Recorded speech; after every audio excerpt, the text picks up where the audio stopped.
In this video, we talk about variable versus fixed mortgage rates in 2019.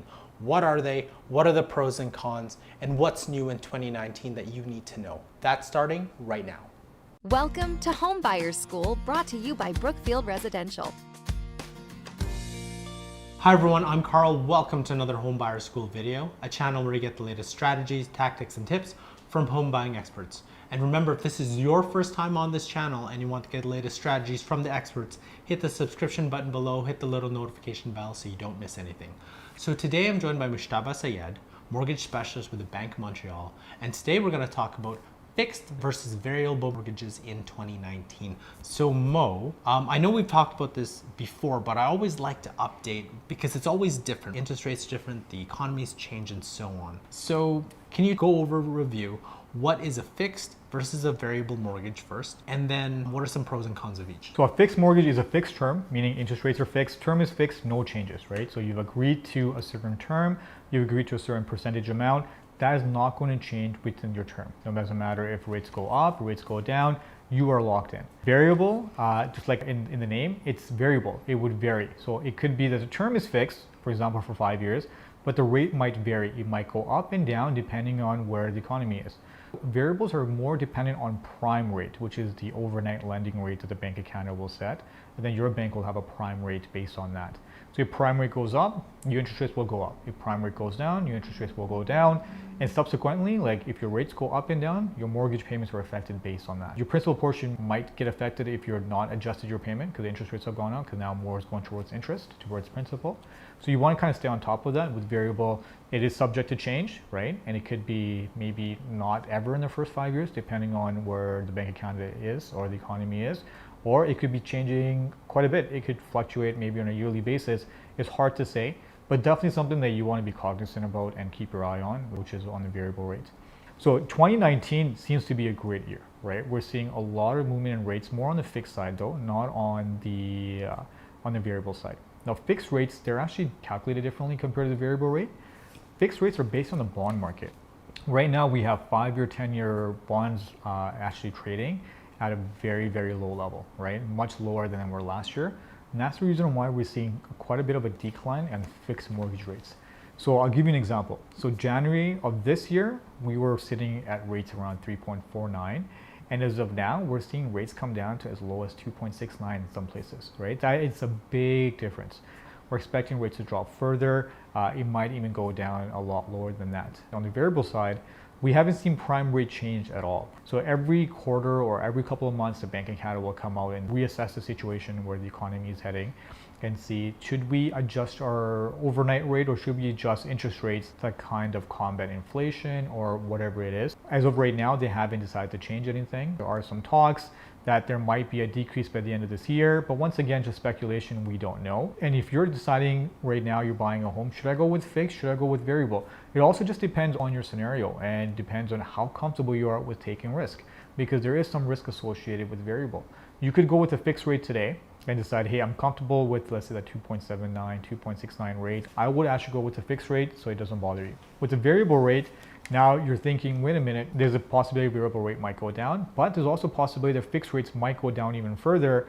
And a variable, it actually lets you, there's something built into a variable mortgage that a fixed mortgage doesn't have. With a variable mortgage, you can lock into a fixed mortgage at any time without any penalties, as long as the term that you're currently in is the same or greater. So let me give you an example. So you start off with, let's say, a 5-year variable rate. You've kept it for 1 year. You have 4 years remaining on your term. You could lock into a 4-year mortgage term or a 5-year mortgage term or a 6-year mortgage term, anything higher than what you currently have at any time without penalties. Sometimes I've advised my clients to do that, thinking, hey, listen, you guys are willing to take a little bit more risk. Go with the variable today.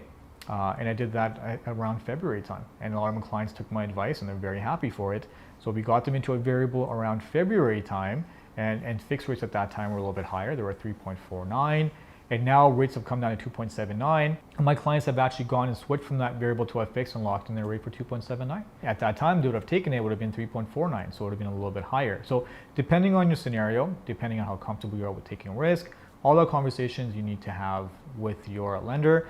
but a very important conversation to have, right? Because it could totally change your mortgage payment. It could change your budgeting, going between a fixed or a variable rate. There's pros and cons to both. As of right now, I would kind of have the conversation with your lender, but we're going to a very exciting time where rates are actually coming down. We had a little bit of a scare last year where rates had gone up as high as 3.69. So it's really good to kind of feel like we're not in that environment. We're going into a lower rate environment. Perfect time to either renew your mortgage or to purchase a home. So when we talk about terms, like in this market, is it better to have a 5-year, a 10-year term? Is it anything more than 10 years in terms of terms? Some US markets I've heard as far as 30-year terms or higher. We don't have that here in Canada. The most I've heard is a 10-year term. So the question you want to ask yourself is that, are you comfortable being with Bank A or your lender for a 10-year period? Like you can't get out sooner. If you do, you'll incur some penalties to break out of a contract. You're getting into a legal contract with your lender for that term amount. It could be a 10-year term, it could be a 5-year term, but you're stuck with that lender for that long. And that means that rate is locked in for that long as well. But let's say you have long-term goals. You feel like you're not going anywhere in 10 years and you feel like the 10-year rate today is very, I would say, very comfortable, and you don't want to take a risk for coming up for renewal in 5 years. A 10-year rate would be a really good option. Right now they're trading at a pretty decent rates. They're discounted quite a bit. You could get yourself a 10-year rate and not have to worry about it for 10 years at all. Get your budgeting in line for 10 years and just focus on paying it off. That would be a really good strategy, but it depends on what your specific strategy is, right? Now, it doesn't work for everybody. It might work just for you. So once again, sit down, all right? Have a conversation with your lender, have a conversation with your bank, find out what kind of goals that you have and decide from there. But maybe shorter, maybe longer, depends more on your scenario. Do you need to keep doing a stress test every year, or is it only just within that term? So when you're first buying your home, that is when the stress test happens. It doesn't happen at renewal time either. But does a stress test apply for different terms? It definitely could, right? So at the time of purchase, you want to go with the 10-year term, and let's say the 10-year rate is like 4%, right? So it would be 2 on top of that. So it could be 4 plus 2, which is 6, which is considerably higher than the Bank of Canada posted rate of 5.34. So stress test is 2% over your posted rate or the Bank of Canada's posted rate, whichever is greater. So do keep that in mind. If you want to go for a longer term, rates are going to be higher. It might have a higher stress test, right? It might have a higher qualifying rate to qualify on than, let's say, a 5-year term, right? Or a 2-year term or a 3-year term. As long as the qualifying rate plus 2 is less than the Bank of Canada's posted rate of 5.34, you won't have anything to worry about. But if it's going higher than that, then that stress test will apply to you. Perfect. Do you have anything else to add? I think the best thing to do right now, like I said, very exciting time, rates are coming down, we're going to a lower rate environment, is definitely do your research, see what rates are best for you, ask us questions, right? Like definitely leave questions below and we'll get back to you as soon as we can. But what you think variable and fixed is good. We can definitely get you in touch with the right, steer you into the right direction and say, hey, maybe based on your certain criteria and your lifestyle, maybe consider going with a fixed or going with a variable. So it's a it's a good conversation to have with yourself and with your lender. So the question of the day I have for you is, did you choose a fixed versus variable in your last mortgage and why? Or if you're planning to buy a house in the future, are you planning to go with a fixed or variable and why as well? Let us know in the comments section below. So if you want to know more about mortgage rates, we've got a great video series here, as well as a step-by-step on how to get a mortgage, which you can see a video series here as well.